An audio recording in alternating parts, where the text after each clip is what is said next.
Happy Friday, Red Sox Nation. I hope everybody is excited for the weekend. Maybe you got some fun plans, but tomorrow is the Red Sox home opener at Fenway. I cannot wait for the Sox to be playing back at Heaven 2.0. At least that's what it is, in my opinion. But welcome to the Locked On Red Sox podcast. I am your host, Massachusetts Power's team insider. I am here with my co-host, as always, NESN writer Lauren Campbell. And in today's episode, we're going to be breaking down the Red Sox's series against the Detroit Tigers, as well as looking ahead at the Twins series, and then talking a little bit about some of the reports that Jon Heyman had yesterday regarding the Rafael Devers and Xander Bogaerts extensions. Let's get into it.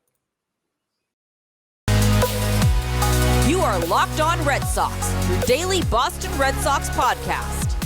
Part of the Locked On Podcast Network, your team every day.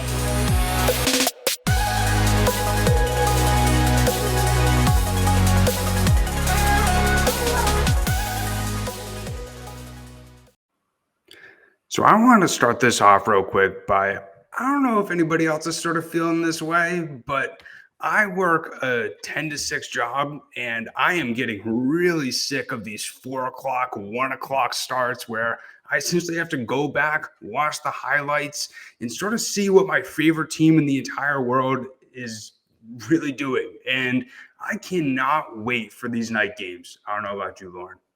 I mean, it depends on the day. Some days I'm like, oh, cool, like a 1 o'clock game, or like the 5 o'clock games, I don't even really mind. But there is something about getting home from work, being able to just kick back and watch live baseball. So I'm not going to complain about it. It's a weird first month of this season. I complained enough about the Bruins schedule when it first came out. I'm sure I'll complain about the playoff schedule when it's finally released, but I'm going to stay humble for the moment and not complain about start times. Because once they go to the West Coast, I'm out. I'm like asleep by 10 o'clock these nights. Yeah, I'm not excited for those, quite honestly. But, I'm really excited for the Sox to be back at Fenway, back in that atmosphere, and especially on Monday to see those yellow jerseys back in action. Yeah, I see. It took me a while to like really like these jerseys. I love neon colors. I drove a neon Jeep for 5 years. My whole personality is lime green. So like I love the bright, the yellow, and obviously they're so meaningful, right? They're so meaningful to Boston and the marathon. So, but I love them. I love the look on the sweatshirt. I think I need that sweatshirt. Then I see them on the jersey. I'm like, I don't love them as much as I love the sweatshirt, but I love the meaning behind them, and they're different. They're so fun and they're different, and just a little break from the traditional uniforms they wear. And I love Patriots Day game. I love that it's 11:30. I love that usually the Bruins play after, and it's just a really fun day for Boston between the marathon, the Red Sox games, and just like it's like a national holiday here in New England and Boston. It's like Christmas. It's so much fun. Couldn't agree more. And if you're watching on YouTube, you can see Lauren's neon. Some of her fingernails. My nails, yep.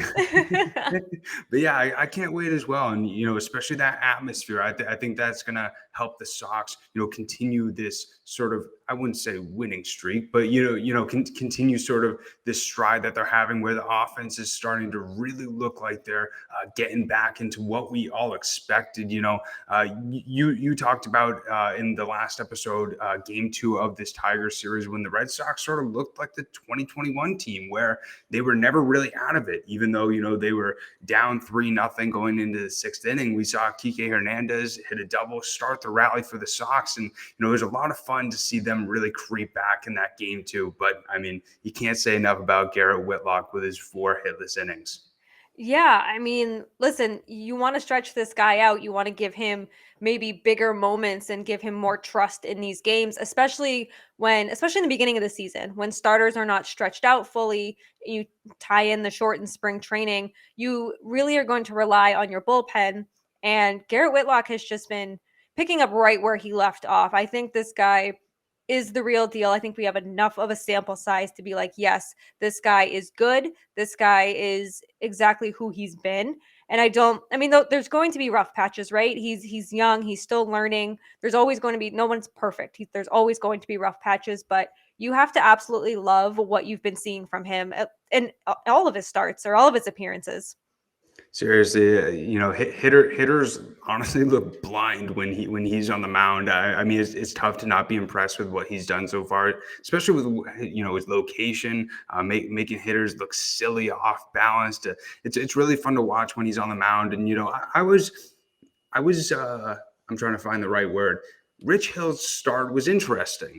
Allowed 3 runs early, then he started to really settle in. But I had to remind myself he's the oldest player in the Yeah. major leagues right now, and we could see him eventually start to settle in a little bit more. But at the end of the day, I thought about it. This is our 5th starter, and he's pitching like a 5th starter, and it's sort of something that I anticipated, especially with Waka and Rich Hill, is you might not see them go 5, 6 innings. Both of them did pitch 4 innings, and we saw at least in game 2, Whitlock finished the rest of the 4 innings. But it's going to be interesting to see how they really utilize both Waka and Hill down the line. Yeah, I mean, you said it best. Rich Hill is the 5th starter, and that's what he pitched like. And he's 42 years old. He's not 28. He's not even 30. He's been around a time or two, and he's not what he used to be, and that's okay. But if he's going to give you enough to win, that's all you can ask for, especially this early in the season. You need to get wins early in the season, and especially against teams you should be beating. So I think as long as he continues to do enough, this offense also needs to do enough. But as we saw against the Tigers on Wednesday, 9 runs almost wasn't enough. And that's scary to think. Yeah, let's start talking about game 3 because it was fun to watch the Sox bats come alive against Erod. Yeah. It was a lot of fun to watch that game. I was actually at practice with the Pirates, and one of my friends, mentioned to me, look at your phone, and I saw that the Sox had scored 5 runs off of Erod. I'm like, let's go. And then I kept on getting the notifications.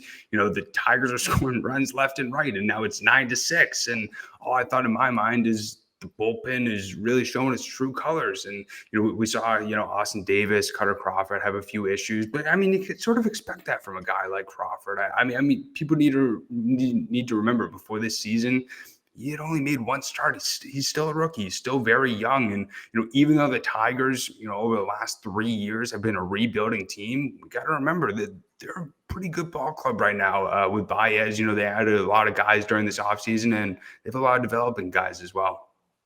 Yeah, I mean, you also Miguel Cabrera, that's somebody I could not believe got out of the bases loaded jam, and with him at the plate, I'm like, this is the last person I want at the plate right now with this bullpen. But when you say Crawford's still a rookie, and we saw Austin Davis struggle, and I think this is where a lot of Red Sox fans have a lot of gripes, and where I certainly have a lot of gripes is that maybe someone like Cutter Crawford, he's still developing. And he will be ready. Maybe he's not completely MLB ready right now, but he's getting there. But I mean, you just got to throw them to the wolves at some point. And same with Austin Davis. We know what he was from last year from the trade deadline. And this is where people are like, this is why the Red Sox needed to go out and get a reliever, a trustful reliever, maybe a longer reliever, because you certainly don't want to burn out anybody in April. And I know that's a lot of concerns right now for Red Sox fans is Garrett Whitlock and him being used a lot more than he's used to, than what fans are used to. But this is also part of stretching him out. If you want him to be a starter, you're going to have to watch him go 4 innings in the bullpen. Very true. And, that's something that I want to get your thoughts on was, how they've really utilized the bullpen. This has been interesting. They've used Matt Barnes in that 6th, 7th inning, and, they've put guys like Jake Diekman as well as Hansel Robles in those really high leverage situations. And, they've held their own, especially Robles lately. And, Diekman we've seen him have some flashes of some really good stuff. And then there's also times where he falls off a little bit, but, we need to remember it's only 6 games so far, but still, I'm curious to see how Cora moves forward with this bullpen and how he's really utilizing them. Yeah, and I think what they're doing now is just how they kind of have to use it. I think that at first, before I found out Matt Barnes was dealing with a sore back, I was like, man, they really don't trust this guy to do anything. And I mean, I don't want to say fortunately it was because of a sore back, but at the same time, at least that he's working through it.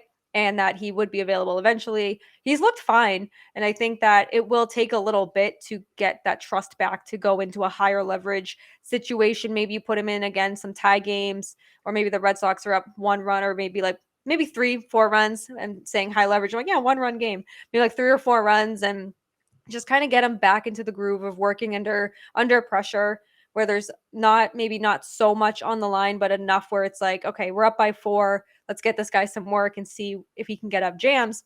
Alonso Robles, I mean, that's what he did against the Tigers, and get out of the bases loaded jam to close out the game.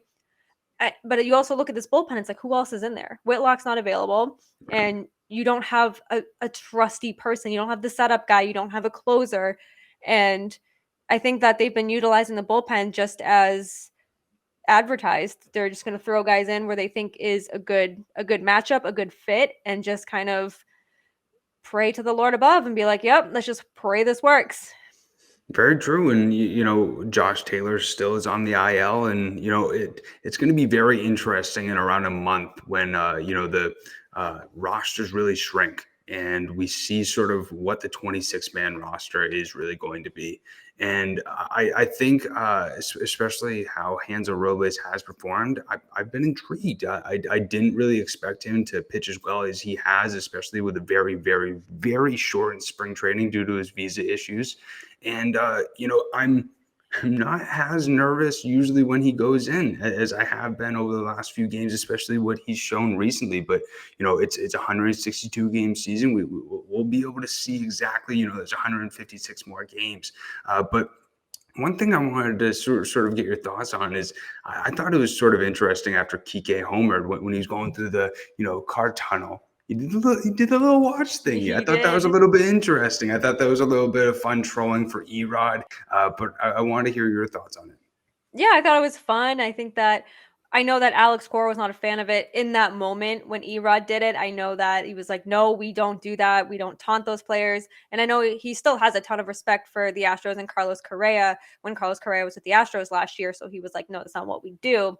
And I think it's all in good fun. I think that Erod is a very likable guy. I think that he's somebody who the Red Sox really enjoyed having around and just loved his presence. But at the end of the day, the Red Sox never won a game after he tapped his watch. And I think that the Kiké finally broke his 0 for 19 slump. He finally was coming alive, feeling himself in the bats, and just being in that moment. It's like, let me do something a little fun. And it's harmless fun. I don't think Erod left on bad terms by any means. It's not like it was, like a Clayton Kershaw pitching for the Red Sox for like 14 years and then going to the Dodgers or something like that. He left on good terms. He was a fine pitcher. He wasn't a fantastic pitcher while he was here. He did his job, but it was fun. And like I said, I don't think there's any ill intent, hard feelings behind it. But that's the kind of personality you like to see. And even though it's 5-6 games into the season, you want to see that. And especially someone like Kiké Hernandez, who has struggled to begin the season. He went 0 for 19 before going 4 for his last 9. And he must just feel so good on top of the world right now. And so you want to see that personality. I love it. You see personality from players.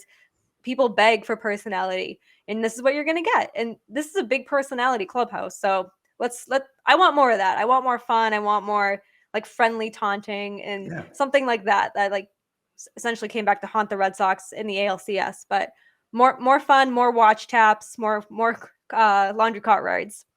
I mean, that's sort of what we talked about in our last episode, is just that swagger. I want that swagger about that fun playing the game, because it makes it more fun for the fans to watch. And, I thought it was interesting watching Erod in a different uniform, seeing sort of kind of what he did with the Red Sox. He was very inconsistent when he started. You never knew what you were going to get from Erod. And I found it sort of funny when he signed with the Tigers. Everybody's like, well, now we got to replace him. Like, what's our rotation now? And, you're sort of kind of seeing a guy who allow 3 to 4 or 5 runs a game. And, I think it was good that the Red Sox didn't pay him the 15 to 18 million that he got from the Tigers. But, see how this rotation continues to go throughout the season. But going into our second segment, we're going to take a second to talk to you about the Twins series, sort of break down what to look forward to over the next 4 games after the Red Sox had their day off. But Lauren just wants to take a second to talk to you about Built Bar. Yep, and it's April. We're halfway through April. The home opener is today, and it's a good time to eat, drink, and be merry, basically. And it's the time I've fallen off my New Year's resolutions. 4 months into the new year, usually done by now. But Built Bar makes it easy to stick to those resolutions of eating right, because it almost feels like it's not really a resolution because they taste that good. Especially the Built Bar Puffs. If you have not tried them, you are completely missing out. They're the first ever protein-infused marshmallow, so they're fluffy. Obviously, they're marshmallowy, and they're covered in 100% real chocolate. All Built Bars, in fact, are covered in 100% real chocolate. They're low calorie, they're high protein. You can replace your candy bar with these, and you won't even notice a difference. If you head to built.com and scroll down to their macro chart, you will be blown away. 130 calories, 4 grams of sugar, 4 net carbs, and 17 grams of protein. And there's flavors for everyone: mint brownie, coconut almond, my personal favorite, cookies and cream. And they're coming out with new flavors all the time. And we have an offer for you. If you head to built.com right now, use promo code LOCKED15 to get 15% off your order. That's promo code LOCKED15 for 15% off at built.com. So definitely go and check that out. But we want to thank you guys so much for making the Locked On Red Sox your first listen every single day. Now make your second listen and check out the Locked On Now podcast. So this podcast recaps MLB games with analysis from our local experts, and they essentially take fans through the season like no other network. Go and check it out. It's free and available wherever you get your podcast. So as I mentioned in this second segment, we're going to be talking about the Red Sox series against the 2-4 Minnesota Twins. And this is coming off of a sort of game where they almost got no hit by Clayton Kershaw, and it's sort of controversial call we've seen so far yesterday on Dave Roberts taking out Kershaw in the 7th inning. But it's going to be really interesting to see how the Red Sox perform in that home opener with Nick Pivetta on the mound against Joe Ryan for the Twins.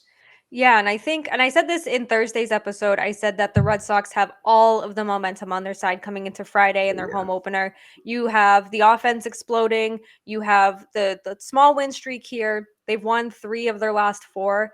And I think that this is the time now to go on a little streak, get back on track, and being back at home in front of your home crowd.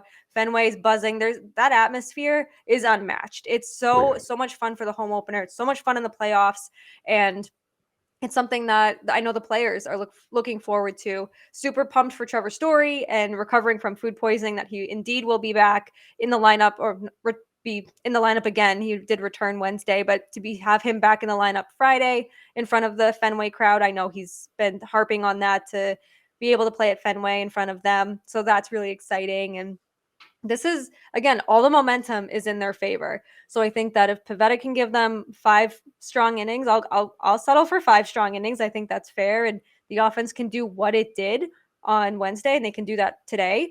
That's going to be good news for the Red Sox, bad news for the Twins. Couldn't agree more. And, I'm sort of curious what Trevor Story's first up at bat in a Red Sox uniform, how the reception is from the Red Sox crowd. I could honestly see them giving him a standing ovation, quite honestly. Yeah, I think they're probably going to be on their feet most of the game. It's the first home opener. It's the home opener, first home game of the season, and Trevor Story's the big off-season signing, and they're going to go even crazier when he hits one over the monster in his first at bat. Oh yeah, and you can go and bet on that stuff on BetOnline as well. Go over there right now and check out those odds. But looking at game 2, we got Tanner Houck versus Sonny Gray. Game 3, Michael Walker versus Bailey Ober, and then in game 4, Rich Hill versus Dylan Bundy. But the biggest storyline I think going into this series is that the Red Sox finally got a day off. First one during the season. I think this is a perfect way, especially with how they finished off against Erod in that game 3 with the Tigers. I think it's a perfect way to segue into this Twins 4-game series. Yeah, and it should be. I think that, Nick Pivetta, Tanner Houck, I think that they're due for really good starts. I really hope that Tanner Houck can kind of get his under control, his command under control in his next start. And Sonny Gray, I feel like he is just on a different team every time I read about him. This guy's been around for what I feel like is forever, and he's just been on different teams, and I love being able to watch him pitch. My grandmother has a lot of things to say about Sonny Gray when he comes on the TV, and it's funny to hear her start chirping. So that's just going to be a fun game for me to watch out for and watch. Hopefully I can watch it with her. But yeah, you're home now, right? So there's that comfort level. There's Unfortunately, it didn't line up that Eovaldi could pitch in the home opener at Fenway, but Nick Pivetta is going to be fine. I have a lot of faith in Nick Pivetta. So I'm excited to see what the bullpen can do, what the offense can do, and it's going to be a really nice weekend. So last I checked, anyway, it's going to be a really nice weekend and a lot of sunshine, and hopefully, sunshine will equal wins, and that will equal a happy Jake and a happy Lauren. I hope so as well. The one person that I'm really curious about to see how he performs in Fenway Park is Michael Wacha. We've seen him in other uniforms pitching at Fenway Park. We've also seen Rich Hill at Fenway Park a little bit as well. But I'm curious to see how Michael Wacha really deals with that. Obviously left field green monster. If that affects him at all, if he gets peppered off of that at all. Obviously we saw him pitched relatively well, only allowing 2 hits against the Tigers. But he's one guy that I'm very curious to see how he pitches in his new home ballpark. Yeah, and I know he's pitched at Fenway before, and I mean, you can pitch at Fenway as a visitor all you want. It's much different when it's your home park, and you're going to be pitching there every 5 days. You're going to be pitching there more often than you are on the road.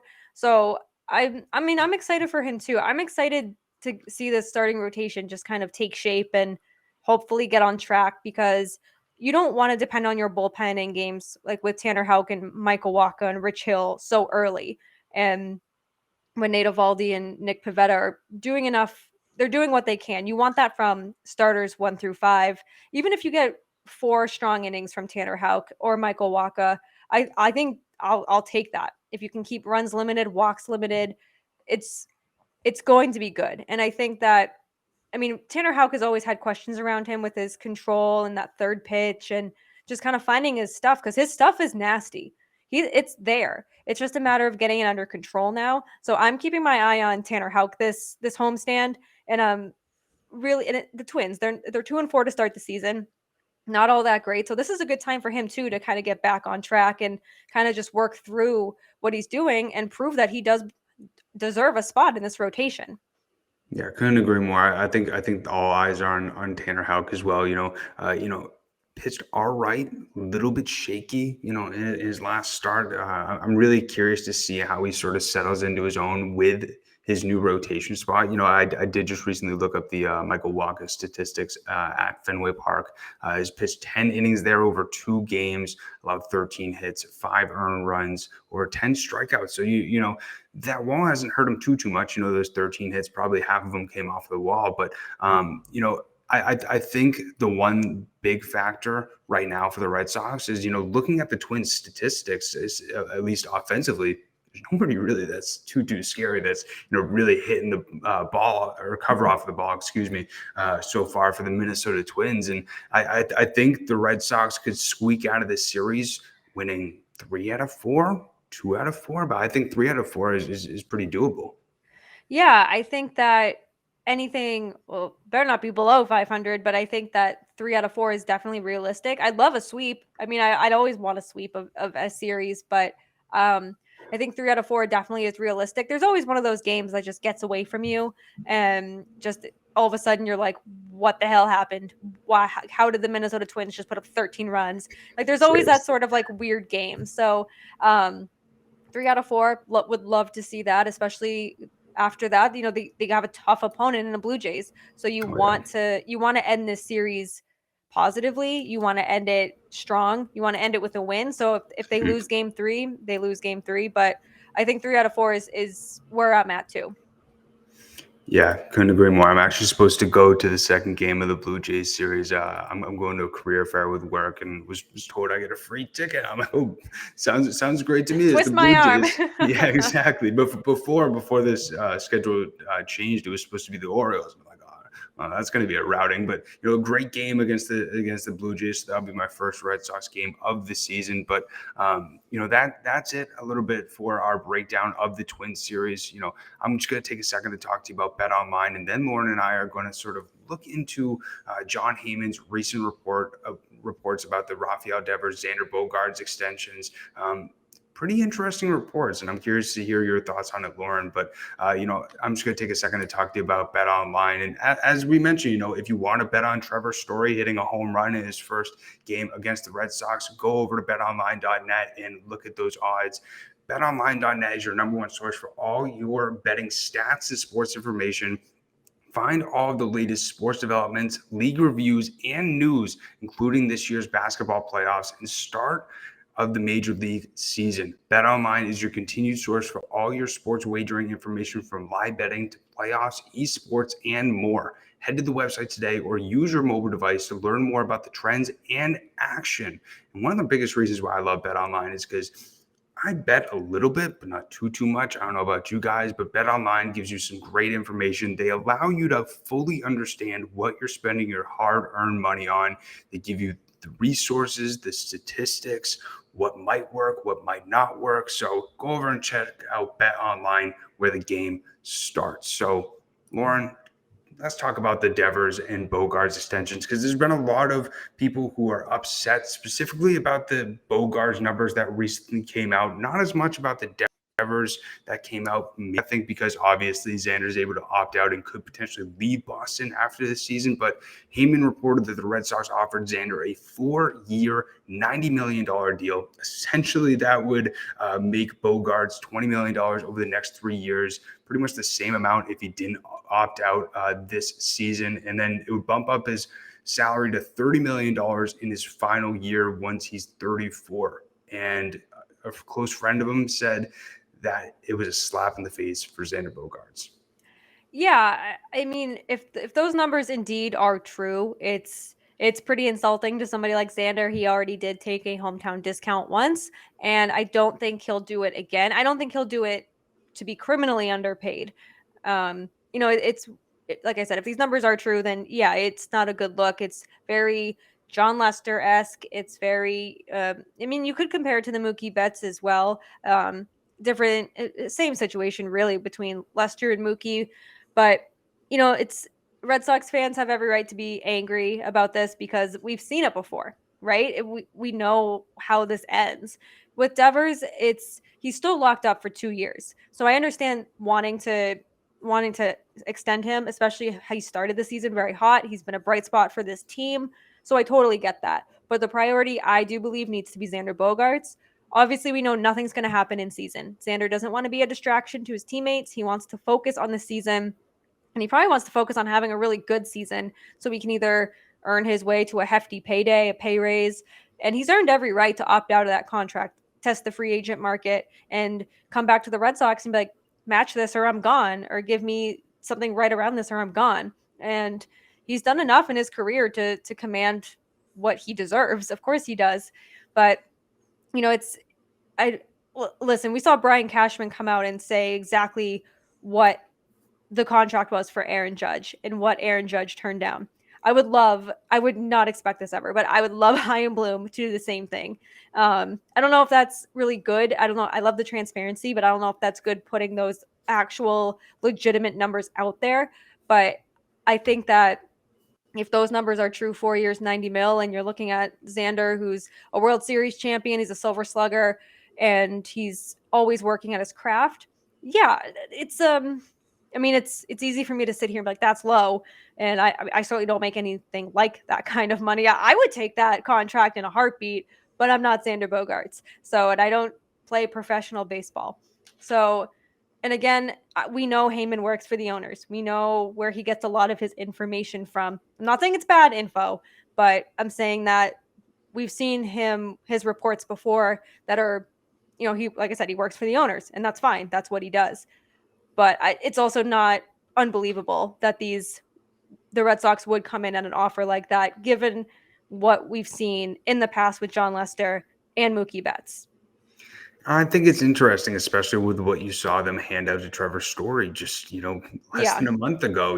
Story's making 23 with an AAV of that. And, Xander with what this offer is 21 mil. And I was thinking about it, before we came on. It would make sense to me if it was a 4-year deal where they give him, 30 million for the first 2 years, maybe 25 the last 2 years, just because he's going into his 33, 34. You don't know really what decline you're going to be seeing out of Xander. Really, but like I don't see them giving him a $200 million contract at 30 years old. And with the Devers one, I was intrigued because the Red Sox went up to 200 million. You don't really know what to expect with Chaim Bloom with these extensions. He did give out a lot of money, 160 million to Trevor Story, yes, and he loves both Bogey as well as Rafi. And I think it was pretty intriguing, at least for me hearing the report, that Devers wanted to be a Red Sox for life. He wanted an ultra long contract. Who knows, like if that's 12, 13, 14 million, like a Fernando Tatis type of deal. And we've heard Chaim sort of talk about that he's a little bit iffy on giving those sort of long guaranteed deals.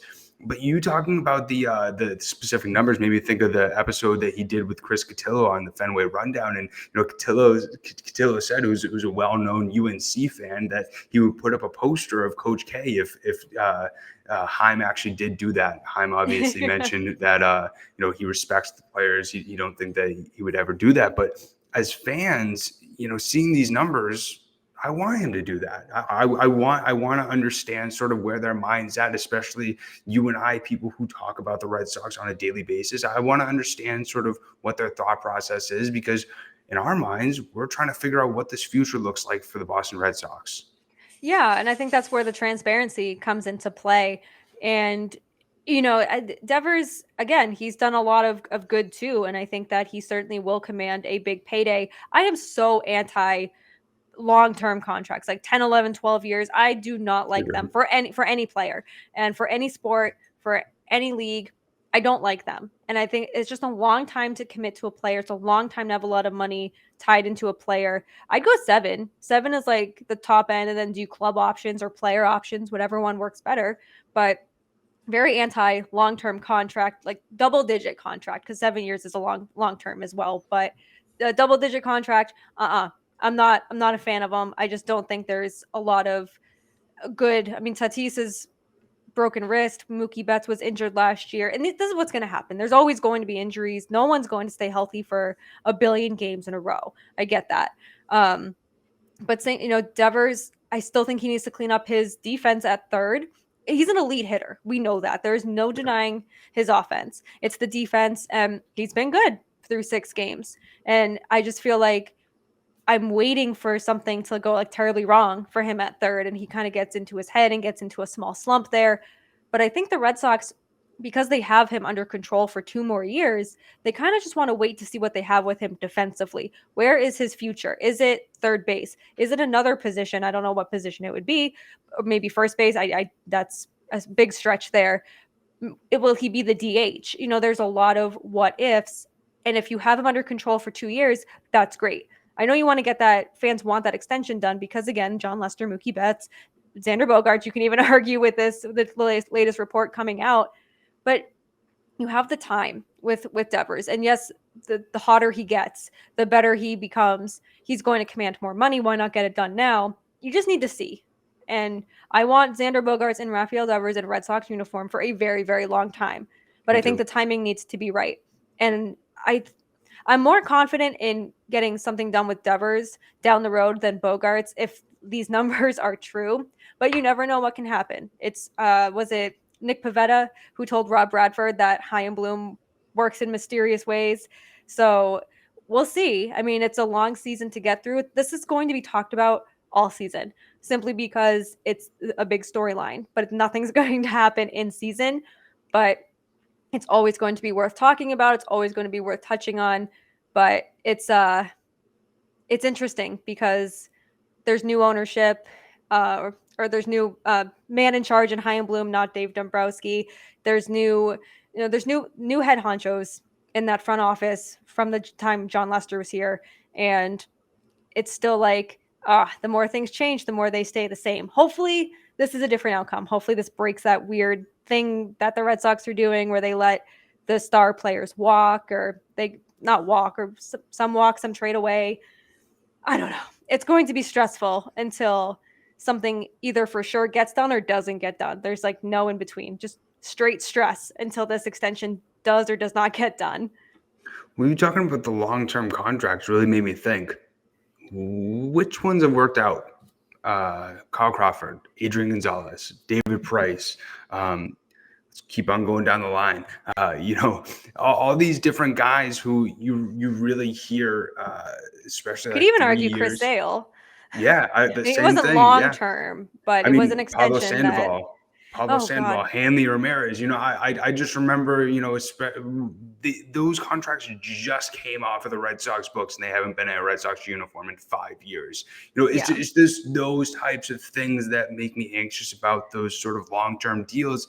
Is hearing about Rafael Devers' name or Xander Bogaerts' name in an ill sort of way in the later part of their careers, where the Red Sox are still paying for their contracts and they're not, sort of living up to the value that the Red Sox paid them. And, we've heard, especially those big contracts, sort of weigh down the Red Sox being able to build for the current team because they still have to pay for guys who they signed freaking 5 years ago. I think that's a really interesting point to think about, but we want to hear your guys' thoughts. What are your guys' thoughts about the sort of reports that came out about these two extensions? Obviously, everybody in Red Sox Nation wants these guys to be with the Red Sox for life. Everybody wants the Red Sox at the end of this season to be hoisting up the trophy, especially Chaim Bloom. And it's going to be interesting to see sort of what the future looks like. And, we've talked about this, even before the 2022 season starts, the 2023 Red Sox could be looking very, very different. But